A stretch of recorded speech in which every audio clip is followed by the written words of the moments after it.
Greetings! Hi, hello. Welcome to and/or welcome back to my YouTube page. Hi, I'm Fire Lotus the Witch, and today we're going to be going over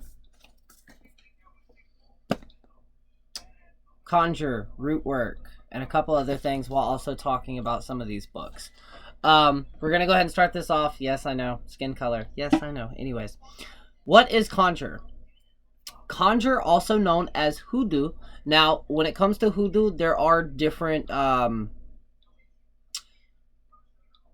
they're spelled / pronounced differently, and those different pronunciations could also have different factors into what tradition you're actually talking about. It is an old and powerful system of North American folk magic. Its roots derive primarily from the West and Central African spiritual traditions, but it developed during the slave trade and is a purpose at that of the time that was helped to ease the terrible oppression experienced by the slaves. And still to this day, that is where a lot of the oils and things like that you will hear actually come from. Now, I did want to also add to that, as that is the history of conjure and hoodoo. Now, mix that with Appalachian folk magic, and you have a huge mixing pot. The reason I say that is because also, even in New Orleans, think about all the different religions and cultures that came there. It was a port city, right? So there's a lot of mixing of different folk practices into essentially one. Now, when it comes to hoodoo, most people automatically think of voodoo. I do not know enough about voodoo for me to even speak on it, but I can say this. When you hear the term hoodoo as a closed practice, from my understanding, this is primarily what they mean. In certain hoodoo traditions, conjure itself is not closed in any way, shape, or form. Certain aspects of hoodoo could be and can be closed due to the fact that you have to be initiated. Now, a lot of people think that what they mean by that is you go through all these rites and rituals, yes and no. Primarily what they mean by that is you will go and have an initiation done, a divination session done specifically with the spirits that are on the other side. If the spirits accept you, congratulations, you can practice. If they do not, well, next. That is from my understanding, all right? I am not an expert on this. I myself am still learning. But anyways, and if you grew up in the Ozark Mountain Range, if you grew up in the Appalachians, congratulations, what you've experienced. Some of it is a mixture of conjure, hoodoo, and folk magic. So let's get into this. Some of these books were sent to me by Wiser of last year. Excuse me on that. And then there is one particular book that I will be going over that I would call advanced. And the reason that is because it involves consorting with spirits, which we're also going to go over as well. So, for one, if you are interested and say you could only get 2 books, what 2 books would I suggest? The first book, hands down, is this right here. Any book that I show in this, you can find it in my link tree on my magical library. And then I also have a 10-minute video posted here on my channel where it goes over every single book that I currently have in my collection up to date. And yes, if you view that, there are going to be a lot of books that you're going to be like, oh my God, why do you even have that? For knowledge. Knowledge is key. And I'm a witch and a collector of history, tales, and things like that. So, the number 1 book, The Secret Keys of Conjure by Chase Bogan. Unlock the mystery, I'm sorry if I said your name wrong. Unlock the mystery of American folk magic. Hands down, one of my all-time favorite books, as you can tell. I've been to a lot. Let's read the back. Discover the primal energy of modern conjure. The Secret Keys of Conjure is a guide to the tricks and enchantments of hoodoo, root work, and other American folk traditions. Written by a sought-after conjure doctor, this book shares recipes for magical oils, baths, powders, mojo bags, and more. With more than 35 tricks and 50 recipes, The Secret Keys of Conjure is an invitation to join a powerful current of magic and explore practices that have been passed down throughout generations. Whether you want to practice life-changing enchantments or deepen your connection to the spiritual realm, you will find the tools and techniques that you will need for divination, ritual, cleansing, curios, setting lights, sweetening, graveyard work, psychic awareness, blessings, good luck, healing, spiritual purification, sexual excitement, influence, love, justified hexes, spirit conjuration, and protection. Which is why this book and the next book that I will be talking about is theoretically, in my eyes, considered slightly advanced. Specifically, consorting with spirits, alright? That is not something you just want to dabble in and fuck around and find out, because you damn sure will, alright? Hands down, though, an amazing book. I also love that one of the main things that you'll read in this book is he goes, if you even think about joining this practice, interested, you cannot forget the roots. Because you're going to see a lot of, like, keep the sheriff away or keep the law away oil. And a lot of people, because they mentioned this couple walked in and they were just not giving the energy that you should give. And they were like really judgmental about it. Like, why would you even need that type of oil unless you were doing something illegal? Think about where it comes from. How many of us have lived in like a neighborhood where if you're in the wrong time in the wrong place, your ass is getting questioned by the cops? That's why that oil's there, okay? But anyways, I digress. It's absolutely an amazing book, all right? Second book is going to be this right here, which is Mountain Conjure and Southern Root Work by Orrin Foxwood. And it is forwarded by Matt Aruru, author of The Psychic Witch. Is this one? No, okay. And this one's forwarded by Jackie Smith. Was this one? I think this one's also, it's got a chapter of consorting with spirits in it, so it is slightly advanced. Here is Tradition Southern Root and Conjure for someone who learned the old ways firsthand while growing up in rural Appalachia. Orrin Foxwood invites you to take a walk through the native Appalachias from moonlight orchards and Bocal farms to the dark of the crossroads. It's an amazing book, all right? They're both amazing. Now, I personally do love this one more because it focuses more on the conjure aspect, and this one focuses more on the root work aspect, but they are totally two books you desperately need to add to your list if you want to start researching this. I just love this one. I like the way it's written. There's a lot of topics that as I was reading, I would like I'd ask a question in my head, and right after I asked that question, they answered it in the book, all right?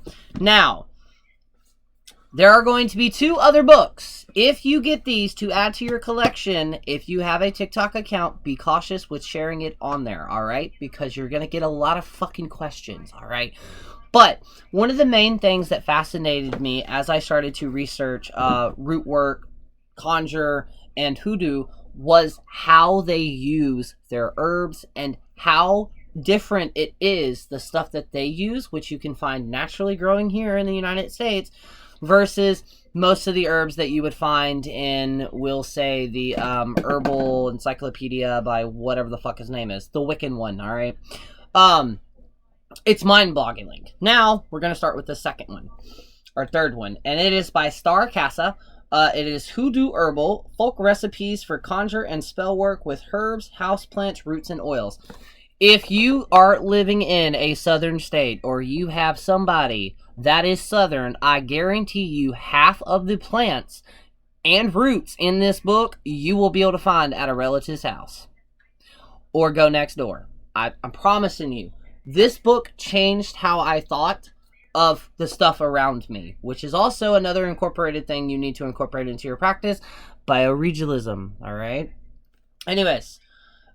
Snake plants. Common house plants that readily available for garden stores and supermarkets possess a long reputation for successful keeping lying tongues from disturbing your home. Let that sink in. So if you got one of those family members or an in-law you just don't fucking like because they constantly fucking lying. Anyways, because they are believed to be a double-edged sword and believed to cut through the malice works, spells that have been sent your way. They are valued for their anti-gossip properties. Star Casa shares a wealth of botanical secrets like this and more in Hoodoo Herbal, a defensive guide to hoodoo plant magic. As her previous book, she acknowledges The knowledge Star shares comes from a lifetime of experience and family secrets. Now, the reason I love this book is because she kind of goes into a hot topic of like a lot of other people in certain hoodoo communities do not like the fact that she's publishing what she's publishing. And to that, I have to say, Jake Richards. Jake Richards did the same thing. All right. The reason these are becoming more of a trend, as in they are becoming a resurgent in them, is because the elders, the younger generations of those families are no longer carrying on the traditions. So you get to a passing point where you either let it get lost to history or you publish it. Now, I do want to go ahead and address the other elephant in the room. When you start to research this, there are a lot of problematic things that you're going to find. A lot of authors have been accused of some horrible things, and I'm not here to justify if it's correct or if it's not correct. I am a practitioner, and in that search of knowledge, I believe that if something is closed or not, being educated on it is extremely important. And it's just like the other book that I will talk about, Jason Miller, okay? Slight controversial things about what Jason has said, but that doesn't mean you cannot learn a shit ton from their books, all right? But as a magical practitioner, I believe a key instinct is to make sure that we preserve as much history as we possibly can while also being able to educate ourselves. The reason that's so important is because if you come across somebody who is just speaking bullshit misinformation, you now have the education to be able to correct them and or enlighten them to change the narrative that they're spewing. You know what I mean? And the next one, I absolutely love this book, the amount of knowledge that is in this, which is Hoodoo, Herbal, and Root Magic, a material maja, I'm going to say that wrong, I'm sorry, of African-American conjure, traditional formulas given the spiritual use of natural herbs, roots, minerals, and zoology curios. Hands down. I also got this from, I want to say I got this from Wiser too, but it's made by Lucky Mojo Curio. If you have not checked them out, totally check them out. Their oils are off the chain. And I've got like 4 of them that I use. And then obviously Concha Cardillo, which I've shouted out before. So, but these books right here are going to be the #1 way to kind of get your entry. Specifically, if you're focusing on conjure, this right here. I read this book in like a week. It shouldn't even have took me that long, but it did. These are amazing books. Now, a lot of things that you're going to see online, and I love this conversation, which is, if you've been on TikTok at any point in time, you'll see somebody using a lemon hex, and they're like, it sparks the conversation, well, you can't do that.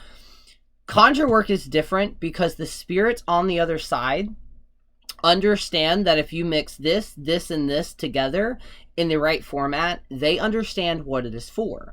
While if you were to say a practicing pagan walks around and sees what you're doing, and they're going to be like, you're not, what the fuck are you doing? Again, they use herbs and roots that you will be able to find, the majority of them outside in your front yard at your local park, differently than most ways that most of us were taught, due to most of the witchy books that we find are what?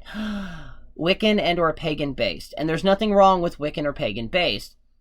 But why not practice something that your ancestors practice, whether you know it or not? That's all I'm saying. Anyways, conjure working, it does a lot of consorting with spirits, all right? There is a lot. It's not complex, but there are some things that can complex, but I also love it because there are some things that are just simple. Like, completely simple, but extremely effective and powerful. And what I did not realize when I started my journey into Appalachian folk magic that eventually led into Southern Conjure, or what I was taught to be called Conjure or Southern Conjure, is the fact that our ancestors used what they had. But the reason I love it so much is the mixing of the cultures, the cultural exchange. Because in multiple points in history, you had a hoodoo practitioner, and then you had a folk practitioner, and I just imagine them like walking along or accidentally meeting at the crossroads at the exact same time, and they're like, what if you were to do this and this? And the other one's like, oh, I like that. What if you were to do this and this?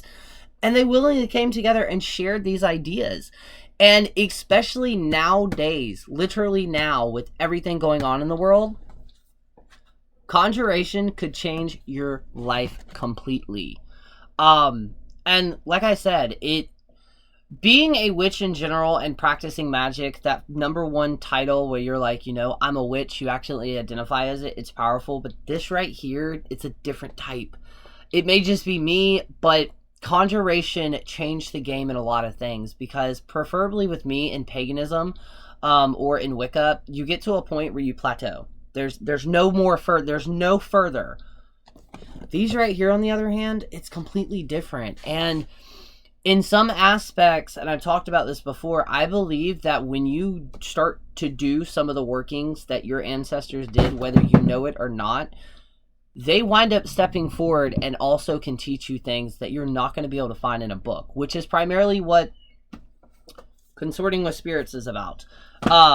And it goes over in both of these, the Secret Keys of Conjure and Mountain Conjurer and Southern Root Work. You are literally conjuring spirits to do your workings.